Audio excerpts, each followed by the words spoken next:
Abdullah bin Ubay merupakan orang munafik yang hidup pada zaman Rasulullah. Ia pernah menyebar fitnah di kalangan umat Islam tentang istri Rasulullah, Sayyidah Aisyah.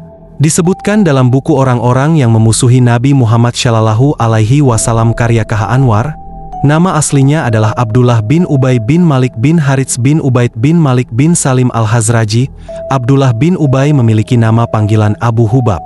Sementara itu, nama Salul merujuk pada garis keturunannya, yaitu nama neneknya yang berasal dari Bani Haza'ah. Dirinya menjadi orang yang terhormat dan penting di antara penduduk Yatsrib, terutama suku Aus dan Hazraj karena dialah orang yang berperan dalam meredakan ketegangan dan pertempuran di antara mereka. Aus dan Hazraj merupakan dua bersaudara. Namun, keturunan mereka terpecah belah dan saling bermusuhan. Rasulullah mempersatukan kedua suku tersebut setelah hijrah ke Yatsrib. Bersamaan dengan ini, mimpi Abdullah bin Ubay menjadi pemimpin besar di antara mereka kandas. Hal inilah yang membuat Abdullah bin Ubay memendam dendam kepada Nabi Muhammad sampai-sampai tega berupaya merobohkan rumah tangga beliau dengan menyebar fitnah yang keji. Mau tahu kisah selanjutnya? Inilah kisahnya. Sebelumnya mohon untuk di-subscribe dulu channel ini. Yang sudah mensubscribe semoga Allah memudahkan rezekinya. Kisah Abdullah bin Ubay fitnah Sayyidah Aisyah. Suatu hari, rombongan kaum muslim kembali dari Bani Mustalik. Nabi Muhammad memiliki kebiasaan untuk membawa dua istrinya ketika pergi berperang dengan cara diundi. Saat itu, undian jatuh kepada Ummu Salamah dan Aisyah. Malam pun tiba. Rombongan pun berhenti di suatu tempat untuk beristirahat sebentar. Aisyah keluar dari haudaj, kelambu yang dipasang di atas unta, untuk buang hajat. Setelah itu, Aisyah kembali ke rombongan kaum muslimin lagi. Namun, ia menyadari kalung yang ia pakai tidak ada. Jadi ia kembali ke tempat sebelumnya untuk mencarinya.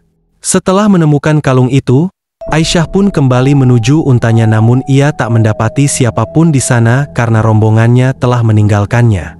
Mereka tidak merasa bahwa ada orang yang masih tertinggal. Aisyah pun berinisiatif untuk menunggu di tempat karena hari sudah malam dan ia tak tahu daerah tersebut.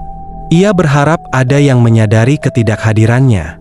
Ia pun tertidur di tempat itu karena kelelahan. Tak lama, Syafwan bin Mu'attal pun menemukan Aisyah tertidur di tempat itu.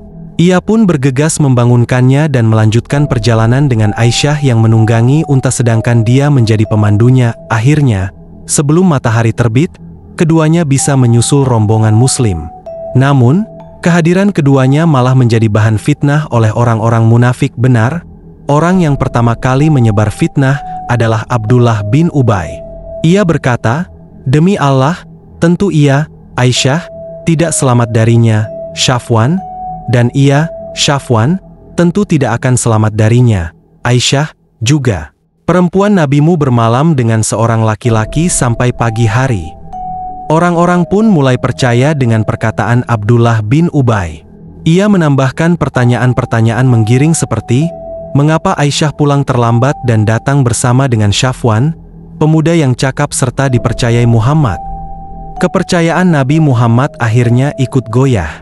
Beliau pun menyelidiki kasus ini dan bertanya langsung kepada Aisyah tentang kebenarannya. Tentu saja Aisyah adalah perempuan yang salihah dan suci. Ia tidak mungkin berbuat menyimpang kepada pemuda lain. Akhirnya Allah menurunkan sebuah ayat kepada Rasulullah untuk menjelaskan semuanya.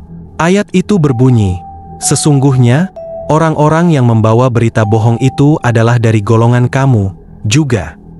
Janganlah kamu mengira berita itu buruk bagi kamu, bahkan itu baik bagi kamu. Setiap orang dari mereka akan mendapat balasan dari dosa yang diperbuatnya. Dan barang siapa di antara mereka yang mengambil bagian terbesar dari dosa yang diperbuatnya, dia mendapat azab yang besar pula." Quran Surat An-Nur ayat 11. Nabi Muhammad tidak menghukum Abdullah bin Ubay karena walaupun ia seorang muslim, namun dirinya adalah muslim yang munafik. Artinya, hukumannya beliau serahkan kepada Allah.